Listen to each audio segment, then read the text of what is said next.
Hey guys, welcome to today's video. और आज हम करने वाले हैं लीड कोड का प्रॉब्लम 998 जिसका नाम है मैक्सिमम बाइनरी ट्री 2। तो ये अगर आपने मैक्सिमम बाइनरी ट्री 1 नहीं देखा होगा तो उसको पहले देख लीजिएगा। हमने ऑलरेडी उसकी वीडियो कर ली है क्रिएट, क्योंकि ये थोड़ा बहुत सिमिलर है और कनेक्टेड भी है उस प्रॉब्लम से। तो चलिए हम इस बार प्रॉब्लम रीड करते हैं। A maximum tree is a tree where every node has a greater value greater than any other value in its subtree. You are given the node of a maximum binary tree and a integer val. Just as in the previous problem, the given tree was constructed from a list A. Root is equal to construct a. ये construct ए एक recursive call बनाया है उन्होंने, और इसमें ये सारे routine follow हुए हैं, और इस एल्गोरिदम से वो पूरा हमारा ट्री बनाकर हमें रिटर्न कर रहे हैं। तो हमें ये पता चल गया कि मैक्सिमम ट्री है हमारी, जिसमें हर एक नोड के जो चाइल्ड नोड्स है वो हर बार उस नोड से कम वैल्यूज के है या स्मॉलर है। और हमें ये पता चला कि हम जब भी एक लिस्ट से कोई ट्री बनाने वाले हैं, मैक्सिमम ट्री, तो उस ट्री में हम ये रूटीन फॉलो करने वाले हैं। और रूटीन कैसा है कि हम हर बार क्या करने वाले हैं, उस लिस्ट में सबसे पहले रूट जो हम लेने वाले हैं वो सबसे ग्रेटेस्ट एलिमेंट होगा उस लिस्ट का, और फिर हम राइट और लेफ्ट रिकर्सिवली हम लिस्ट नया ट्री नोड बना देंगे जो एक और एक रूट बनेगा। तो इधर आप देख सकते हो कि सबसे पहले फॉर एग्जाम्पल अगर मेरा ये लिस्ट होता 1, 4, 2 और 3, तो सबसे पहले मेरा रूट बनता 4, क्योंकि ये ग्रेटेस्ट है तो इसलिए इन्होंने 4 ही बनाया है एज अ रूट। और फिर उसके लेफ्ट साइड में जितने भी सब लिस्ट है वो पास हो जाती है recursively to create another sub tree for the left side of 4 node. तो सिमिलरली राइट साइड में 2 और 3 चले जाते हैं, और हम सेम रूटीन फॉलो करके हमारे राइट सब ट्री भी क्रिएट कर लेते हैं। तो इसे एक बार हम व्हाइट बोर्ड पे देख लेते हैं कि ये ट्री कैसी क्रिएट हो रही है। तो अगर ये मेरी ट्री है फॉर एग्जाम्पल, और ये मेरा ए है, ए इज इक्वल टू 1, 4, 2 और 3, तो हमारा एल्गोरिदम क्या कहता है, सबसे पहले एक काम करो, ग्रेटेस्ट लार्जेस्ट एलिमेंट वाला ए ऑफ आई इंडेक्स चूज कर लो। तो ये है मेरा इंडेक्स, तो ये बनेगा मेरा 4 रूट। और फिर उससे पहले जितने भी नंबर्स आए हैं वो लेफ्ट सब ट्री में नया पूरा कंस्ट्रक्ट कर दो, सिमिलरली जैसे हमने इधर किया है। और सिमिलरली राइट साइड में भी आप ऐसे ही कंस्ट्रक्ट कर दो एक राइट सब ट्री। फिर इधर भी सेम यही रूटीन फॉलो होगा। हम चेक करेंगे कि सबसे बड़ा एलिमेंट कौन है, तो इधर सिर्फ 1 ही है एलिमेंट, तो ये 1 ऐसे आ जाएगा नया नोड। और इधर 3 है इसलिए 3 आ जाएगा एक नया रूट नोड। फिर हम क्या करने वाले हैं, 3 के राइट में जितने लिस्ट बचे हैं जो कि नल है वो सेंड करेंगे, और 3 के लेफ्ट में उसके पीछे वाले जितने एलिमेंट्स रह रहे हैं वो लेफ्ट में सेंड करने वाले हैं, इस पूरे एल्गोरिदम को फॉलो करते हुए। तो अगर आपको ये एल्गोरिदम ही पता नहीं चल गया हो तो प्लीज एक बार अच्छे से रीड करिएगा ये एल्गोरिदम, क्योंकि इससे हम ट्री कंस्ट्रक्ट कर रहे हैं। तो अभी क्योंकि सिर्फ यहाँ पे 2 रह गया है, तो क्या होगा, ये सब लिस्ट से ये पूरा 2 ऐसे बन जाएगा, और ये हमारा ट्री एज अ प्रोडक्ट बन जाएगा ऐसे 4, 1, 3 और 2। तो देखते हैं एक बार कि हमने सही ट्री बनाया है क्या, 4, 1, 3 और 2, ठीक है। तो ये हमारा क्वेश्चन का अंडरस्टैंडिंग ही था कि हमें अभी पता चल गया है कि ठीक है, हमारी एक लिस्ट है ऐसी जो हमें दी नहीं है, उसका रूट नोड दिया है, पर वो लिस्ट कैसी कंस्ट्रक्ट हो रही है वो हमें पता चल गया। ये सारा एल्गोरिदम फॉलो करके हमारी ये ट्री ऐसी हो रही है कंस्ट्रक्ट। तो उन्होंने क्या बोला है कि हमारी जो बी लिस्ट है वो एकदम ए की बराबर ही है। फॉर एग्जाम्पल अगर मेरा ए ऐसा है तो बी भी एकदम कॉपी ही है ए का, 1, 4, 2 और 3। ओनली फर्क इतना है या डिफरेंस इतना है कि एक वैल्यू हमने ज्यादा ऐड की है इधर at the end of the list. तो इधर वही बोल रहे हो वो कि b is a copy of a with the value val appended to it. तो अपेंडेड का मतलब क्या होता है कि सबसे एंड में हमने चिपका दिया है या अटैच कर लिया है हमारे वैल को उस लिस्ट में, और इसलिए हम इसे दूसरी लिस्ट बी बोल रहे हैं। तो हमें क्या करना है, हमें कंस्ट्रक्ट करना है इस लिस्ट से पूरा ट्री। तो अभी हम देखेंगे कि ये हम कैसे करने वाले हैं। तो आई होप गाइज आपको ये पूरा क्वेश्चन पता चल गया हो। तो अभी हम अप्रोच देखेंगे इसका। तो मान लो कि मेरे पास ये बी है, लिस्ट है मेरे पास। उन्होंने गिवन तो सिर्फ ट्री नोड ही दिया है हमें, रूट नोड। पर ऐसा मान लो कि अगर मेरे पास ये बी लिस्ट होती तो मैं क्या करता या कैसे लिस्ट करता, ट्री हमारा करता क्रिएट। तो सबसे पहले हमें ये पता चल गया है कि फर्स्ट वाला रूल है कि ग्रेटेस्ट वैल्यू एलिमेंट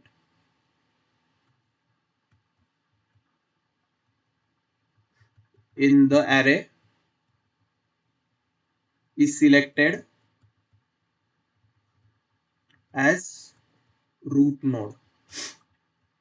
तो मेरे केस में क्या मैं ऐसा बोल सकता हूं कि अगर मेरा पास बी का लिस्ट हो तो मेरे पास दो केसेस हो सकते हैं। केसेस, फर्स्ट केस ऐसी हो सकती है कि वैल्यू को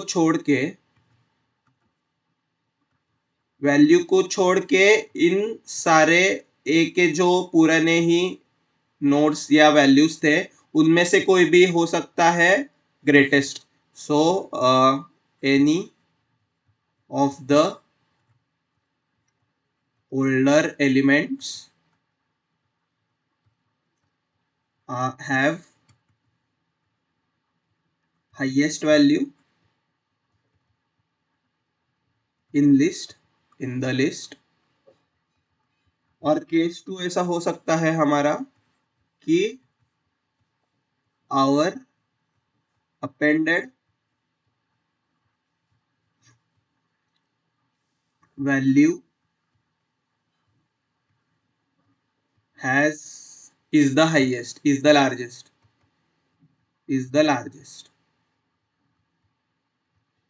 ठीक है। तो हम ये दो केसेस से ये ट्री बिल्ड करना देखेंगे या उससे क्या फर्क पड़ता है ये देखते हैं। तो अगर मैंने यही लिस्ट इधर फिर से लिख दी, बी वाली जो है 1 4 2 3 और हमारा ये अपेंडेड नोड 5। तो फर्स्ट केस में कैसा होगा ये देख लेते हैं हम। तो अगर मैं फर्स्ट केस अप्लाई करता हूँ इसमें तो हमारे अदर एलिमेंट्स में ऐसी वैल्यू है जो हाईएस्ट है। तो वैसा टेस्ट केस भी बना लेते हैं। इसे हम यूज करेंगे फॉर एग्जांपल, इसे हम थोड़ा बड़ा कर लेते हैं इस नंबर को। इसे हम कर लेते हैं 7 और इसे कर लेते हैं 5। तो अभी ये हमारा वैल्यू है 5 जो गिवन है। और इसमें क्या है कि हमारे जो पुराने ट्री का ए के जो वैल्यूज है उनमें से एक वैल्यू जो है वो बड़ा है और वैल्यू जो हमारा खुद का वैल्यू है वो सबसे बड़ा नहीं है फॉर बीइंग अ रूट। तो इधर हम क्या करते हैं, सबसे हमारी ट्री क्रिएट करने के लिए हम इसे चूज करेंगे एज अ रूट 7 को। और फिर 7 के लेफ्ट साइड में यही सब ट्री बनाना छोड़ देंगे और राइट साइड में पूरी ये सब ट्री आएगी 2 3 और 5 फॉर बीइंग अ ट्री। तो अगर हमें ऑलरेडी एक ट्री दी गई हुई है फॉर एग्जांपल, क्योंकि ये ऑलरेडी ट्री क्रिएटेड है, तो ये ट्री ऐसी कुछ थी 3 और फिर 2। ठीक है। तो क्या मैं ऐसा बोल सकता हूं कि अगर मेरा जो नोड का वैल्यू है या रूट का वैल्यू है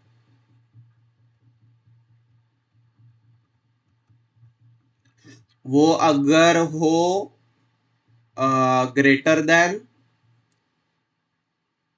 हमारा जो पास्ट वैल्यू है, तो वो 100% हमारा जो नोड आएगा वो हमारे रूट के राइट साइड में आएगा। जो वैल्यू अटैच होगा वो हमारे रूट के राइट साइड में अटैच होगा।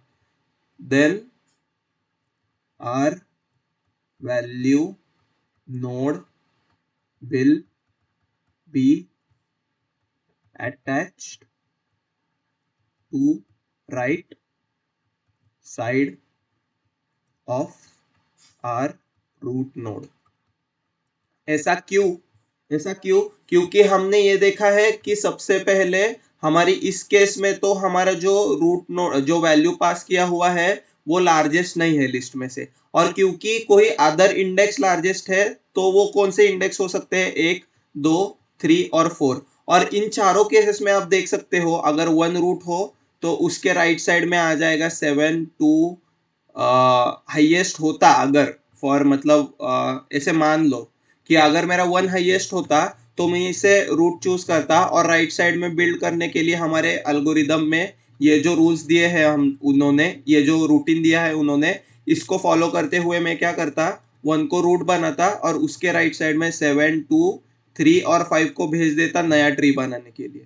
अगर मेरा 7 लार्जेस्ट होता तभी भी मैं क्या करता 7 को रूट बनाता लेफ्ट में 1 को भेज देता क्योंकि वो पहले आता है 7 से इंडेक्सेस में और बाकी के आगे के सारे इंडेक्सेस को मैं भेज देता राइट साइड में।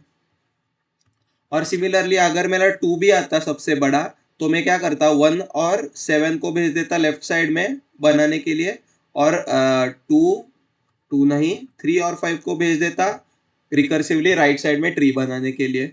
और सिमिलरली अगर मेरा 3 होता सबसे ग्रेटेस्ट तो लार्जेस्ट ऐसा मान लो हम अज्यूम कर रहे हैं ये तो अभी भी क्या होता कि मैं 1 7 और 2 को लेफ्ट सब ट्री में भेज देता रूट बनाने के लिए और 5 को भेज देता राइट साइड में।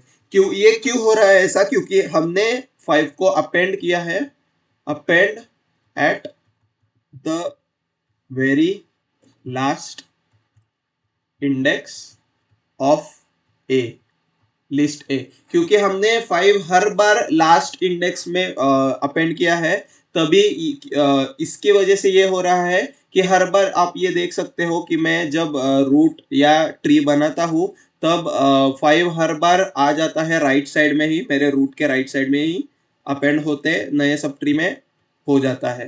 तो मैं ये बोल सकता हूँ कि अगर मेरी रूट की वैल्यू ग्रेटर देन है मेरे पास्ट वैल्यू के साथ तो मेरी जो वैल्यू का नोड जो बनेगा वो 100% मेरी राइट साइड में बनेगा मेरे रूट के राइट साइड में अटैच होगा किसी तो नोड के बाद। तो मैं ऐसे बोल सकता हूँ we can recursively call insert node of root dot right और यहाँ पे हम वैल्यू पास कर सकते हैं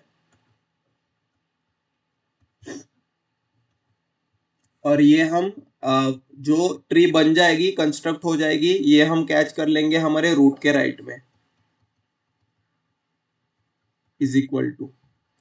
तो ये हमारा ऑब्जर्वेशन 1 हो गया। अभी हम चेक करेंगे केस 2 जहाँ पे हमारा appended value highest largest value है।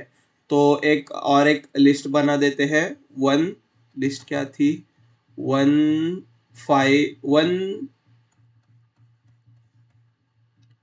1 4 2 3 ठीक है। तो 1 4 2 3 ये है लिस्ट बी और हमारा अपेंडेड जो नोड है वो है खुद 5। तो अभी इस केस में आप देख सकते हो कि हमारा जो वैल्यू है वो लार्जेस्ट है।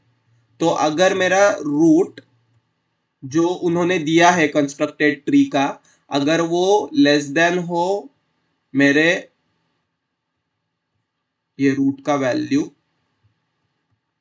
अगर लेस देन हो हमारे पास्ट वैल्यू के साथ तो उसका मतलब है कि मेरा रूट जो होगा वो लेफ्ट साइड में आएगा मेरे ग्रेटर ट्री के क्योंकि जब हम कभी भी ट्री बिल्ड ही कर रहे हैं तो वो हम इस रूटीन को इस एल्गोरिदम को मानकर चल रहे हैं और कभी भी अगर हमारा खुद का वैल्यू हमारे पास्ट नोड के वैल्यू से बड़ा होता है तो उसका मतलब है कि सबसे पहला नोड तो हमारा ही बनता है क्योंकि वी हम ये यहाँ देख सकते हैं a of I be the largest element of A create root node with the value of a of I। तो अगर मेरा खुद का पास्ट वैल्यू ही बड़ा है मेरे रूट के वैल्यू से तो ये मेरा जो पास्ट रूट है वो रूट मेन रूट होना ही नहीं चाहिए ये जो पास्ट वैल्यू है वो खरा वाला मतलब रियल वाला मेरा रूट होना चाहिए। तो उसके लिए मैं क्या करूंगा इधर मैं ऐसे करूंगा इफ अगर ये कंडीशन ट्रू है तो एक काम कर दो नया ट्री नोड क्रिएट कर दो क्रिएट कर दो किसके साथ हमारे वैल्यू के साथ जो वैल्यू लेगा और उसके लेफ्ट में अटैच कर दो मेरे रूट को क्योंकि ये आप देख सकते हो यहाँ पर क्योंकि ये खुद सबसे एंड वाला एलिमेंट है क्योंकि उन्होंने ऑलरेडी बताया है कि जो भी वैल्यू पास किया है या उन्होंने अपेंड किया है, वो एट द एंड किया है। अपेंड मतलब एंड ही रहता है, एंड में अटैच करना। तो क्योंकि हमारा ये खुद का रूट का वैल्यू सबसे मैक्सिमम है या लार्जेस्ट है, तो उसके आगे तो राइट साइड में कुछ होने नहीं वाला। पूरा जो रूट होगा, जो इस चारों वैल्यूज में से लार्जेस्ट होने वाला है, इस केस में जो 4 है, वो आएगा इसके लेफ्ट में, 5 के लेफ्ट में। तो ये कुछ सीन ऐसा होगा, 4, और फिर 4 खुद जैसे उसने खुद ने बनाया था अपना ट्री, 1 और 3 और फिर 2, वो ऐसे बनाएगा। तो हमारा ये रूट ऐसा होना चाहिए इधर, और उसके रूट के वैल्यू जो बनेगा हमारा, ये रूट नोड बनेगा नया वाला, न्यू रूट। और उसके लेफ्ट में हम अटैच कर देंगे ये वाला नोड, जो कि होगा उन्होंने ऑलरेडी जो रूट पास किया है वो वाला, और राइट साइड में होगा नल, क्योंकि ये ऑलवेज हम जो वैल्यू ले आ रहे हैं वो हर बार एट द एंड ही अपेंड हुआ है उन्होंने लिस्ट बी में जो दिया है उसमें से, इसलिए हम राइट साइड में लगा रहे हैं नल। तो ठीक है, हमें ये पता चल गया कि सबसे पहले अगर मेरा रूट ही सबसे बड़ा होता है, और क्योंकि वो एट द एंड अपेंडेड है, तो हर बार सबसे पहले मेरा रूट बनेगा, और उसके लेफ्ट में ही आएगा पूरा मेरा सब ट्री जो क्रिएट होगा, और जो इस पूरे सब लिस्ट से बनेगा, जो ओरिजिनल में ए था। क्योंकि बी तो at the end of the day b का जो वैल्यू है वो हमने सबसे राइट साइड में ही लगाया है। और अगर ऐसा नहीं होता है, तो उसका मतलब है कि इन चारों नोड्स में से, इन चारों इंडेक्सेस में से कौन सा तो हमने हमको रूट पास किया है जो ग्रेटेस्ट है, और वो अगर रूट बन गया है, तो हमारा जो वैल्यू है जो इस रूट से कम है, लेस देन है, वो 100% राइट साइड में लगेगा। क्योंकि हमें ऐसे दिख ही रहा है हर बार कि ये कौन से भी अगर वैल्यूज को आप चूज करोगे जो रूट नोड बनने वाली है, तो 5 उनके हर बार राइट साइड में ही आ जाता है। तो इसलिए हर बार हम क्या करेंगे, रिकर्सिवली कॉल करेंगे राइट साइड में इंसर्ट नोड हमारा फंक्शन, और फिर हम ये वाली कंडीशन आने का इंतजार करेंगे। और अगर ये कंडीशन नहीं आएगी, तो उसका मतलब है कि सबसे लास्ट में मेरा ऐसा वैल्यू मिल गया है मुझे कि जो सबसे मिनिमम है। तो उस वो वाली बेस केस होगी हमारी कि अगर मेरा रूट ही नल है तो क्या होगा। तो अगर रूट ही नल है, तो मैं डायरेक्टली हमारा एक नया वाला ट्री नोड रिटर्न करके दूंगा, ट्री नोड हमारे वैल्यू के साथ, रिटर्न वैल के साथ। क्योंकि हमारा अगर पूरा ये सब एरे ए ही एग्जिस्ट नहीं करता और सिर्फ बी एग्जिस्ट करता है जिसमें खुद 5 है, तो मुझे क्या करना है, रिटर्न सिर्फ इस 5 को, 5 का ट्री नोड रिटर्न करना है। तो हम ऐसे ये रिटर्न कर देंगे। और अगर ये ऐसा नहीं होता है, ये बेस केस नहीं चलता है, तो मतलब है हमें 100% ये पूरी जो कंडीशन है हमारी, if root dot value is less than value, ये कभी ना कभी तो हिट होगी ही। और जब हिट होगी, तब मैं उसके राइट में जो कॉल करने वाला फंक्शन होगा, उसके राइट में ये रूट का वैल्यू कर दूंगा अटैच, और जिधर से मैं ये ट्री नोड पूरा बनाकर मैं कर दूंगा रिटर्न। तो आई होप गाइज आपको ये पता चल गया हो पूरा हमारा अप्रोच क्या था। सबसे पहले हमने देखा कि ठीक है, हमारे पास दो केसेस हो सकते हैं। एक केस जिसमें पूरा ने जो ए के लिस्ट में थे जो एलिमेंट्स, उसमें से ही एक बड़ा वाला ग्रेटेस्ट एलिमेंट है। तो 100% हमारा जो 5 जो वैल्यू है पास्ट है, वो रूट के राइट में अटैच होगा, क्योंकि वो खुद अपेंडेड है eight the end of A list, जो कि नया बी है लिस्ट हमारा। और अगर हमारा खुद का वैल्यू सबसे बड़ा है, तो वो खुद रूट नोड होना चाहिए। तो हम क्या करेंगे, हमारा रूट नोड बनाएंगे और उसके लेफ्ट में चिपका देंगे ये, क्योंकि हमारा हमको ये ऑलरेडी पता है कि वो एट लास्ट अपेंड किया है नोड। तो जो कुछ भी ट्री बनने वाला है वो उसके लेफ्ट साइड में ही लगने वाला है, अकॉर्डिंग टू दिस एल्गोरिदम। तो यही था हमारा अप्रोच। और सूडो कोड भी हमने काइंड ऑफ लिख दिया है। तो चलिए हम अभी कोड करेंगे इसे। अगर आपको समझ में नहीं आया हो तो कुछ टेंशन मत लीजिएगा, हम इसे ड्राई रन भी करने वाले हैं एक बार। तो सबसे पहले हमारा बेस केस लगेगा कि अगर रूट ही एग्जिस्ट करता नहीं हो, if root is equal to null, तो फिर हम कर देंगे रिटर्न एक नया ट्री नोड, क्योंकि मुझे फिर सिर्फ एक नोड का लिस्ट बनाना है, बाइनरी ट्री सिंगुलर नोड का रूट का, तो मुझे वो रूट क्रिएट करके रिटर्न करना पड़ेगा, जो वैल्यू होल्ड करेगा ये पास्ट वैल्यू, ये वाला। ठीक है, तो अभी उसके बाद अभी हम क्या करने वाले हैं, रिटर्न न्यू ट्री नोड और जो वैल्यू कैरी करेगा। तो ये होगा हमारा base case, if only val exist in b list. और अगर ऐसा नहीं होता है तो हम क्या करने वाले हैं, हम चेक करने वाले हैं सबसे पहले कि इफ रूट का वैल मेरा लेस देन है मेरे वैल्यू पास्ट वैल्यू से, तो मैं क्या करने वाला हूँ, एक नया ट्री नोड रिटर्न करने वाला हूँ, रिटर्न न्यू ट्री नोड, जिसमें वैल्यू होगी वैल्यू लेफ्ट साइड में अटैच करेंगे हम खुद रूट को, और राइट साइड में अटैच करेंगे नल, क्योंकि ये एट द एंड अपेंडेड है और पूरी जो सब ट्री लगने वाली है वो उसके लेफ्ट साइड में ही लगने वाली है। तो ये हो गया मेरा when value is greater than the current sub tree और होल ट्रीज रूट।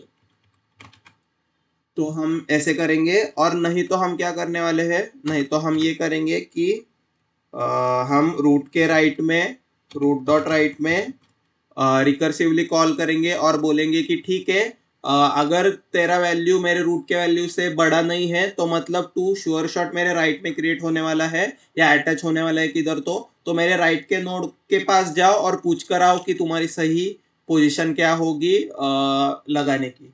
तो हम ये इंसर्ट ट्री रिकर्सिव कॉल लगाएंगे, to search the right position of the val. तो हम इधर रूट का राइट पास करेंगे और वैल्यू पास करेंगे, और फिर एट द एंड जब हमारी पूरी ट्री बन के आएगी, कंस्ट्रक्ट करके आएगी, तो हम रिटर्न कर देंगे रूट को।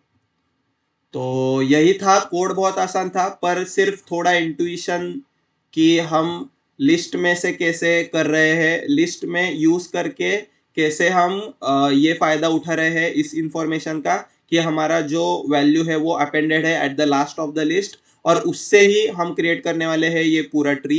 तो उसका लास्ट में अपेंड होने का वैल्यू का कैसे हमने फायदा उठाया, ये पूरा इंट्यूशन था, और बाकी कुछ नहीं है इस प्रॉब्लम में। वो अगर समझ में आया तो बहुत ही सिंपल है, एक दो तीन तीन लाइन का कोड है और चौथी लाइन जो है वो रिटर्न करने वाली है। तो अभी हम इसे एक बार चला कर देखेंगे।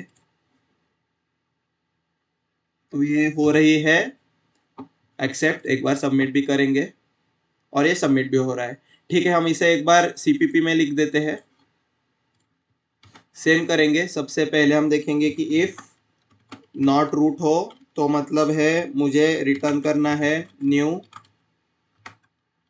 ट्री नोड जिसमें वैल्यू कंटेन होगी। तो ये हमारी बेस केस है। ठीक है, उसके बाद हम देखेंगे कि if val is greater than the current val root val, then it should be attached to right of this new root। तो वो कैसे करेंगे हम, इफ मेरी रूट की वैल अगर लेस देन है मेरे वैल से, तो मैं एक काम करूंगा, एक नया रूट बनाऊंगा, रिटर्न न्यू ट्री नोड जिसमें वैल्यू होगी वैल और उसका लेफ्ट होगा मेरा रूट और उसका राइट होगा नल। ठीक है, तो अभी रिकर्सिव कॉल लगाएंगे हम, recursive call to find the real position of val if the above if condition does not apply. तो अगर ऊपर की कंडीशन नहीं होती है तो हम क्या करेंगे, वैल्यू की सही पोजीशन ढूंढेंगे उसके रूट के राइट साइड में। तो वो कैसे करेंगे हम, वो ऐसे करेंगे कि रूट डॉट राइट में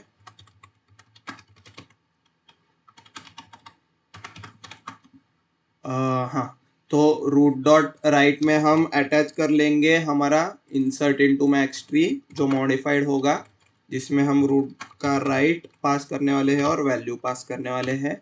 और ये सब होने के बाद just return r newly modified tree root, tree's root. तो हम ये इधर रिटर्न कर देंगे रूट को। तो इसे एक बार रन करके देखेंगे। तो यहाँ पे नल पॉइंटर होता है, तो ये एक्सेप्ट हो रहा है। एक बार सबमिट करके देखेंगे और ये सबमिट भी हो रहा है। ठीक है, तो अब हम इसे ड्राई रन करके देखते हैं कि एक्चुअली कोड में क्या हो रहा है। तो इससे हमें पता चल जाएगा पूरा क्या चल रहा है क्या नहीं। तो सबसे पहले मैं एक नया पेज ला लेता हूँ। तो ओबीएस मेरा हो गया क्रैश, ठीक है। तो एक नया पेज और ये है हमारा कोड।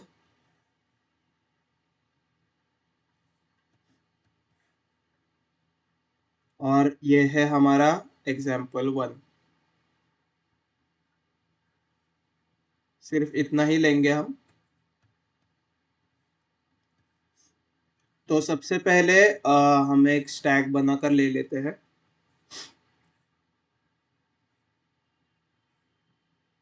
ठीक है, और उसमें डाल लेते हैं 4। तो ये 4 डल जाता है।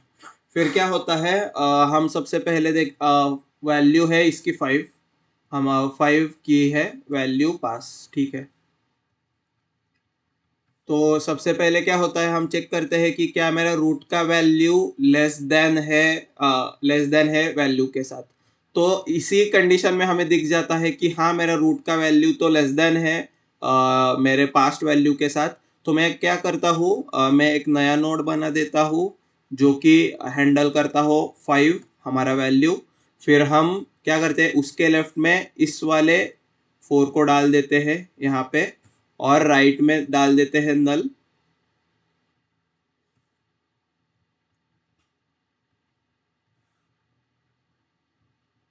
तो राइट में ऐसे नल डाल देते हैं और हम यहाँ से रिटर्न कर देते हैं ये 5। तो आप देख सकते हो कि ये जो 4 था यहाँ पे 5 के लेफ्ट में अटैच किया था हमने, ये ऑलरेडी यहाँ पे 1, 3 और 2 कंटेन करता है। तो हमारी ट्री बहुत ही सही है और हमने सही आंसर ही किया है रिटर्न। तो इधर हमारा फर्स्ट कंडीशन में पूरा प्रॉब्लम सॉल्व हो गया। पर अगर ऐसा नहीं होता है तो फिर क्या होता है वो हम देखेंगे एक बार। तो यहाँ पे एक अलग टेस्ट केस ले लेते हैं, ये वाला टेस्ट केस, ठीक है। वैल्यू 3 पास्ट है, तो ये हमारी सब ट्री है और हमें वैल्यू पास्ट है 3 अभी। रूट हमारा 5 है और वैल्यू पास्ट है 3। तो सबसे पहले 5 डल जाता है और 5 देखता है कि क्या मेरा वैल्यू लेस देन है 3 से। तो वो 3 से नहीं रहता है, इसलिए वो क्या करता है, रूट के राइट में, मतलब 5 खुद क्या करता है, अपने राइट में क्या जाता है और वो खुद ये insert into max recursively call कर देता है। तो उसके राइट में क्या होता है, 4 होता है, तो ये स्टैक में 4 डल जाता है।